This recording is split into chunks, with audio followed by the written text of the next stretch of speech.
हाय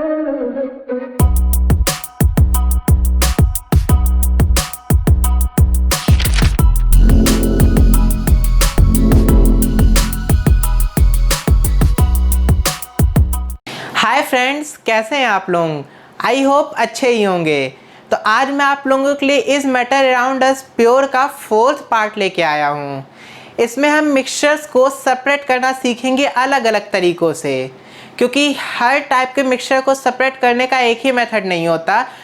जिस टाइप का मिक्सचर होगा उस टाइप का आपको मेथड लगाना पड़ेगा उसको सेपरेट करने के लिए। तो आज का हमारा टॉपिक है सप्रेशन ऑफ मिक्सचर। तो मेरा नाम है सर्वज्ञ। तो चलिए आज का टॉपिक पढ़ते हैं। तो टॉपिक में पहला वर्ड आ रहा है सप्रेशन। तो सप्रेशन का थोड़ा सा मीनिंग जान लेते हैं क्या होता है। सप्रेशन मतलब चीज़ों को अलग अलग कर देना, सेपरेट कर देना। जैसे दो चीज़ें हैं, उनमें से एक चीज़ को आपने अलग कर दिया तो वो आपका सेपरेट हो गया। जैसे सैंड और वाटर मिक्स है, तो उसमें से आपने अगर सैंड निकाल के अलग कर दिया तो आपने वाटर से सैंड को सेपरेट कर दिया। तो सेपरेशन का यही मीनिंग होता है। तो अब चलिए आगे पढ़ते हैं कि कोई मिक्सचर है उसमें से चीज़ों को हम कैसे सेपरेट करें। तो हमारा पहला टॉपिक है सेपरेशन बाय सुटेबल सॉल्वेंट। तो इसमें क्या होता है, आप इसको एग्जाम्पल से समझ लीजिए। सपोज़ आप एक बाउल में शुगर लेके जा रहे हैं और आगे सैंड पड़ी हुई है। अब आपसे गलती से बाउल उस सैंड में गिर गया और शुगर उस सैंड में मिक्स हो गई। तो आप क्या करेंगे। अब आपकी मम्मी आपको डांटने वाली कि तुमने उसमें शुगर ख़राब कर दी, अब वेस्ट हो जाएगी। अब उन्होंने आपको टास्क दे दिया कि अब आपको इस शुगर को यूटिलाइज़ करना, नहीं तो आपकी पिटाई हो जाएगी। तो अब आप क्या करेंगे। तो आप उसमें सैंड और शुगर का मिक्सचर लेके आप एक एक उसको बिनने तो बैठेंगे नहीं, बहुत टाइम वेस्ट हो जाएगा। तो उसके लिए मेथड है। और वो मेथड क्या है, आप जो सैंड और शुगर का मिक्सचर आपके पास हो गया उसको वाटर में घोल दीजिए। वाटर क्योंकि सॉल्वेंट है और शुगर हमारी यहाँ पे सॉल्यूट है, तो उसमें ईज़िली शुगर आपकी वाटर में मिक्स हो जाएगी और जो सैंड रहेगा मतलब बालू, वो रेसिड्यू फॉर्म में नीचे आपको बैठ जाएगा। और उसके बाद आप क्या काम कीजिए, उस जो सॉल्यूशन है शुगर, वाटर और सैंड का, उसको आप फ़िल्टर पेपर से फ़िल्टर कर लीजिए। तो आपका मीठा मीठा पानी अलग हो जाएगा, मतलब शुगर और वाटर का सॉल्यूशन अलग हो जाएगा और सैंड फ़िल्टर पेपर में रेसिड्यू फॉर्म में बची रह जाएगी। तो एकदम ये इजी सा मेथड है, आप इससे उस चीनी को यूटिलाइज़ कर सकते हैं। हमारा सेकंड प्रोसेस है सप्रेशन बाय सब्लिमेशन। इसका बहुत सिंपल एग्जांपल है। आपने कैम्फर मतलब कपूर, नैप्थलीन बॉल्स मतलब जो कपड़ों में रखने वाली जो गोली आती है, आपने घर में देखी होगी वो, और वेपर। अब जो कैम्फर होता है आप उसको जैसे ही मतलब शीशी से निकाल के आप बाहर रखिए, देखिए वो एयर के कांटेक्ट पे आते ही वो गैसियस फॉर्म में बन जाता है और एयर में मिक्स हो जाता है। और उसका जो थोड़ी बहुत इम्प्योरिटीज़ और जो चीज़ें रहती हैं आपको देखिए थोड़ा सा रेसिड्यू फॉर्म में बच जाता है। तो जो प्योर कैम्फर है वो आपका वेपर बन के उड़ गया और जो उसका जो और चीज़ें थी रेसिड्यू था वो आपका बचा रह गया। तो इस तरह से कैम्फर से जो और चीज़ें थी वो सेपरेट हो गई और कैम्फर, प्योर कैम्फर वो एयर में मिक्स हो गया। यही काम नैप्थलीन बॉल्स में होता है। तो हमारा नेक्स्ट टॉपिक है सप्रेशन बाय मैग्नेट। अब कोई सॉल्यूशन को हम या फिर कहें कोई मिक्सचर को हम मैग्नेट की हेल्प से कैसे सेपरेट कर सकते हैं। अब सपोज़ आपने सल्फ़र और आयरन को मिक्स कर दिया। अब आपने मिक्स तो कर दिया बट आपको आयरन की नीड आ गई और आपके पास और आयरन नहीं बचा हुआ है। तो आपको ज़रूरत है कि आप आयरन उसमें से निकाल लीजिए, बट आयरन आपने पता है किस फॉर्म में उसमें मिक्स कर दिया, बहुत छोटे छोटे पार्टिकल्स आयरन के करके उसमें मिक्स कर दिए सल्फ़र में। अब आप उसमें से उसको सेपरेट कैसे करेंगे, अलग कैसे करेंगे। तो इसके लिए बहुत सिंपल सा मेथड होता है। आप एक मैग्नेट लीजिए और उस मिक्सचर के ऊपर ले जाइए, तो जो आयरन के पार्टिकल्स होंगे वो सब आपके मैग्नेट में आ जाएंगे और सल्फ़र अलग हो जाएगा और आयरन पार्टिकल्स आपके मैग्नेट पे आके चिपक जाएंगे। तो आयरन अलग सेपरेट हो गया और सल्फ़र अलग सेपरेट हो गया। तो ये था हमारा प्रोसेस सप्रेशन बाय मैग्नेट। तो चलिए अपने नेक्स्ट टॉपिक की ओर चलते हैं जो कि है सप्रेशन बाय फिल्ट्रेशन। अब इसमें जैसे चॉक और वाटर का मिक्सचर हो गया। अब उसको आप सेपरेट कैसे करेंगे? आपको इसके वर्ड से ही समझ आ रहा होगा, फिल्ट्रेशन। मतलब आपको उसको फ़िल्टर करना है, मतलब किसी से छान देना है। वो आप बहुत सिंपल तरीका है। आप वाटर और जब चॉक का मिक्सचर होता है, आप उसको फ़िल्टर पेपर से आप उसे जब फ़िल्टर कर देंगे तो आपका वाटर अलग हो जाएगा और चॉक फ़िल्टर पेपर में रेसिड्यू फॉर्म में बच जाएगी। मैं आप लोगों से यहाँ पे एक क्वेश्चन पूछना चाहूँगा, क्या हम चॉक और वाटर का जो मिक्सचर है हम उसे सॉल्यूशन भी बोल सकते हैं? तो आप इसका आंसर हमें कमेंट बॉक्स में बताइए, क्या हम उसे सॉल्यूशन बोलें या मिक्सचर बोलें, या फिर दोनों ही उसके लिए सही है। तो जल्दी से कमेंट बॉक्स में जाइए और अपना आंसर हमें बताइए। अगर आपने मेरी पिछली वीडियो देखी होगी तो आप बहुत ईजिली इसका आंसर कर पाएंगे। तो हमारा नेक्स्ट टॉपिक है सप्रेशन बाय सेंट्रीफ्यूगेशन। अब आपने अपने घर के आसपास जो डेयरी है जहाँ पे पनीर वगैरह मिलती है, क्रीम वगैरह मिलती है, वहाँ पे आपने एक मशीन देखी होगी। उसमें ऊपर से उन लोग दूध डालते हैं, कुछ इस टाइप की मशीन दिखाई देती है। उसमें ऊपर से दूध डाला जाता है और फिर साइड से उसमें हैंडल होता है उसको घुमाने का। फिर उसके बाद क्या होता है, आपका मिल्क अलग हो जाता है और क्रीम अलग सेपरेट हो जाती है। इसमें सेंट्रीफ्यूगेशन का प्रोसेस होता है। वो कैसे? इसमें देखिए क्या होता है कि जो मिल्क है वो जब मशीन के अंदर जाता है तो बहुत ही ज़्यादा स्पीड में वो राउंड करता है। तो उसमें से जो क्रीम होती है, क्रीम पार्टिकल्स वो ऊपर आ जाते हैं और सेपरेट होके एक अलग पाइप से बाहर चले जाते हैं और मिल्क नीचे अलग पाइप से बाहर हो जाता है। तो ये हमारा सेंट्रीफ्यूगेशन का प्रोसेस होता है। आपको सेंट्रीफ्यूगेशन प्रोसेस का एक और एग्जांपल मैं बता देता हूँ। आपने घर पे अपनी मम्मी को मट्ठा बनाते तो देखा ही होगा। उसमें देखिए वो जो क्या कहते हैं उसको, उसका नाम तो मुझे परफेक्टली पता नहीं, आई थिंक मथानी कहते हैं उसको। आप उसमें ऐसे डाल के देखिए, मम्मी उसको बहुत देर तक नचाती हैं। तो वो भी एक तरह से सेंट्रीफ्यूगेशन ही होता है। उसमें से जो मतलब जो मलाई को निकाल निकाल के इकट्ठा किया जाता है, फिर उसमें से वो क्रीम ऊपर आ जाती है जो कि मक्खन फॉर्म में होती है, वो ऊपर आ जाती है और मट्ठा नीचे रह जाता है। तो ये भी एक तरह का सेंट्रीफ्यूगेशन प्रोसेस ही होता है। तो चलिए अपने नेक्स्ट टॉपिक की ओर चलते हैं, जो है सप्रेशन बाय इवेपोरेशन। अगर आप लोगों को चाय बनानी आती होगी तो आप लोगों ने कभी ना कभी तो किचन में चाय जलाई ही होगी। क्यों स्नेहा, कभी चाय जलाई है? कितनी बार? पहले बहुत जलती थी, अब तो अमन, चाय जलाई है? मैंने तो ऐसा जलाया था, बर्तन पहले बहुत गंदा था, जला के छोड़ दिया, चाय तो कोयला बन गई और बर्तन साफ हो गया। वाओ। सिल्वर दीदी आपने? चमक लग गया मैंने जलाई है पर उतनी नहीं, कम हो गई है क्वांटिटी चाय की, पर एकदम से नहीं था। जली। मैंने ऐसे जला दी थी कि कोयला हो गई थी, ऐसे फोड़ के देखा था तो अंदर से लाल मैं लाल सी पहले आग बहुत से। जलाती तो गाइस देखिए, यहाँ जितने भी टीम मेंबर्स हैं इनको सबको चाय बनाने आती है और इन्होंने कभी ना कभी चाय बनाई, मतलब बना के जला भी दी है। और मैं आप लोगों को एक शॉकिंग बात बताऊं, मैंने जब भी चाय बनाई अपनी लाइफ में, अभी तक मैंने चाय नहीं जलाई, क्योंकि मैं हमेशा चाय बनाते समय किचन में ही खड़ा रहता हूँ, वहाँ से हटता नहीं हूँ कभी। तो इसमें जलने में क्या होता है, इवेपोरेशन प्रोसेस हो जाता है। कैसे? आपने जितने भी इंग्रेडिएंट्स पानी के साथ चाय में डाल दिए, अगर आप भूल से चले गए तो आपका जो वाटर है वो वेपर बन के एयर में मिक्स हो गया और बाकी के इंग्रेडिएंट्स आपके उस पैन में सेपरेट हो गए, जो कि चाय था, इलायची था, चीनी था, जो भी इंग्रेडिएंट्स आपने डाल रखे थे उसमें। एक और जैसे सॉल्ट, कॉमन सॉल्ट जो होता है, और वाटर का मिक्सचर, आप उसमें वाटर को वेपराइज कर दीजिए और देखिए आपका सॉल्ट रेसिड्यू फॉर्म में नीचे आपको सेपरेट मिल जाएगा। तो टी के अलावा इसका एक और एग्जांपल होता है, जैसे कॉमन सॉल्ट और वाटर है। आप इसमें देखिए, अगर आप उसको गैस पे हीट कर दीजिए तो उसमें जो वाटर होगा वो वेपराइज हो जाएगा, मतलब गैस बन के एयर में मिक्स हो जाएगा और आपका कॉमन सॉल्ट नीचे रेसिड्यू फॉर्म में बचा रह जाएगा। तो गाइस चलिए अपना नेक्स्ट टॉपिक पढ़ लेते हैं, जो है प्यूरिफिकेशन बाय क्रिस्टलाइजेशन।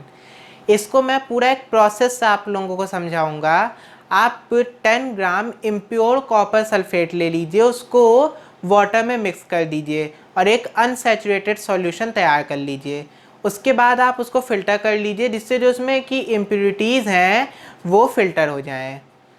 अब उसके बाद जो आपका कॉपर सल्फेट सॉल्यूशन आया है फ़िल्टर करने के बाद, उसको आप एक चाइना डिश नाम का एक बीकर होता है उसमें आप डाल लीजिए, और एक वाटर बीकर और ले लीजिए रेक्टेंगुलर शेप का, उसमें आप वाटर मतलब हाफ़ वाटर फिल कर लीजिए। फिर जो चाइना डिश वाला बीकर था उसको उसके ऊपर रख दीजिए, जो आपका वाटर वाला बीकर था उसको फिर नीचे से हीट करना स्टार्ट कर दीजिए। आपको ये पूरा सेटअप इस पिक्चर में दिखाई दे रहा होगा। उसके बाद आप उसको तब तक हीट करते रहिए। इसको कब तक हीट करना है उसको चेक करने का एक तरीका है, आप उसके लिए ग्लास रॉड लीजिए पतली सी, और उस सॉल्यूशन में जो कि कॉपर सल्फेट सॉल्यूशन है उसमें डिप कीजिए, और उसमें आप देखें ग्लास रॉड पे छोटे छोटे क्रिस्टल्स जब तक आने ना दिखाई देने लगे तब तक आप उसको हीट करते रहिए। जब आपको उस ग्लास रॉड पे छोटे छोटे क्रिस्टल्स दिखाई देने लगें उसके बाद आप उस सॉल्यूशन को हीट करना बंद कर दीजिए और उसको ठंडा होने के लिए रख दीजिए। और जब फिर वो कॉपर सल्फेट सॉल्यूशन जब ठंडा हो जाएगा उसके बाद उसको फ़िल्टर पेपर से फ़िल्टर कर लीजिए, तो आपका कॉपर सल्फेट एकदम प्योर फॉर्म में सेपरेट हो जाएगा। तो यही प्रोसेस है प्यूरिफिकेशन बाय क्रिस्टलाइजेशन। अब हमारा नेक्स्ट टॉपिक है क्रोमेटोग्राफी से हम मिक्सचर को कैसे सेपरेट करते हैं। तो गाइस हम क्रोमेटोग्राफी के थ्रू जो ब्लैक इंक में डाइज प्रेजेंट होती हैं उनको अलग करना जानेंगे। आप उसके लिए एक पतली सी स्ट्रिप ले आइए फ़िल्टर पेपर की, उसमें एक जैसे 3 सेंटीमीटर पे एक मार्क लगा लीजिए सीधी लाइन का। अब उस 3 सेंटीमीटर मार्क लाइन के सेंटर पे 1 ड्रॉप ऑफ ब्लैक इंक आप डाल दीजिए। अब आप उस फिल्टर पेपर को सूखने के लिए रख दीजिए जब तक वो ब्लैक इंक पूरी तरह सूख नहीं जाती। जब ब्लैक इंक पूरी तरह सूख जाए तो एक बीकर लीजिए पतला सा, उसमें आप पानी भर दीजिए थोड़ा सा, मतलब वो 3 सेंटीमीटर से कम होना चाहिए जिससे वो इंक जो है उसमें वाटर ना पहुंच जाए, और उस फिल्टर पेपर को उसमें डाल दीजिए और उसको ऊपर टेप से चिपका दीजिए थोड़ा सा जिससे पूरा फ़िल्टर पेपर उसमें गिर ना जाए, और जो मार्क आपने लगाया है वाटर उससे नीचे ही होना चाहिए। उसके बाद फ़िल्टर पेपर में धीरे धीरे वाटर एब्जॉर्ब होना स्टार्ट होगा। एब्जॉर्ब होते होते आप थोड़ा देर बाद देखेंगे कि फ़िल्टर पेपर पे अलग अलग कलर आपको दिखाई देने लगेंगे जैसा कि आपको पिक्चर में दिखाई दे रहा होगा। तो इससे जो ब्लैक कलर था उसमें जो अलग अलग कलर की डाइज प्रेजेंट थी वो सेपरेट हो गई हैं। तो यही हमारा प्रोसेस होता है क्रोमेटोग्राफी का। तो चलिए अपना नेक्स्ट टॉपिक पढ़ लेते हैं जो है डिस्टिलेशन। अब डिस्टिलेशन प्रोसेस कहाँ पे यूज़ होता है? आपने कभी सोचा है जो सी वाटर होता है उसको हम पीने लायक कैसे बना सकते हैं? उसको पीने लायक बनाने के लिए हम डिस्टिलेशन प्रोसेस का यूज़ करते हैं। वो कैसे? आपको हमने पहले बताया है कि अगर कॉमन सॉल्ट और वाटर में से अगर हमें सॉल्ट सेपरेट करना है तो सिंपल सा उसको हीट कर दो, वाटर एवैपोरेट हो जाएगा। लेकिन वहाँ पे तो हमारा वाटर वेस्ट हो जा रहा है, बट हमें यहाँ सॉल्ट भी अलग करना और हमें वाटर भी चाहिए। तो यहाँ हमें दोनों चीज़ अपने पास अवेलेबल चाहिए, तो हम इसमें डिस्टिलेशन प्रोसेस लगाएंगे। वो कैसे? जो सी वाटर जब हम उसे हीट करेंगे तो जो उसमें से वेपर निकलेगा हम उसको कंडेंसर ट्यूब होती है उसमें उसको सेपरेट कर लेंगे और एक बीकर उसके आगे रखेंगे जैसा कि आपको इस सेटअप में दिखाई दे रहा होगा। उसमें ड्रॉप ड्रॉप वाटर उस बीकर में आता जाएगा, तो हमारा वाटर और सॉल्ट दोनों अलग अलग हो जाएगा। और फिर जो वाटर रहेगा उसमें सॉल्ट रहेगा नहीं, फिर हम उसे ईजिली पी सकते हैं, मतलब वो ड्रिंकिंग वाटर बन जाएगा और सॉल्ट हमारा अलग सेपरेट हो जाएगा। तो फ्रेंड्स चलिए अपना नेक्स्ट टॉपिक पढ़ लेते हैं।